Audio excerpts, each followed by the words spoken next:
What's the meaning of anaphora?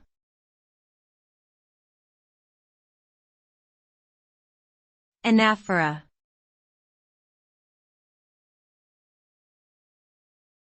Anaphora.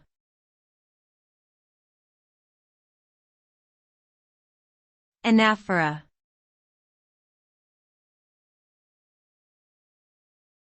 Anaphora.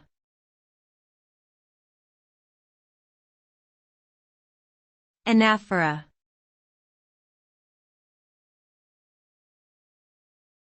Anaphora is a literary device in which a word or group of words is repeated at the beginning of two or more successive clauses or sentences.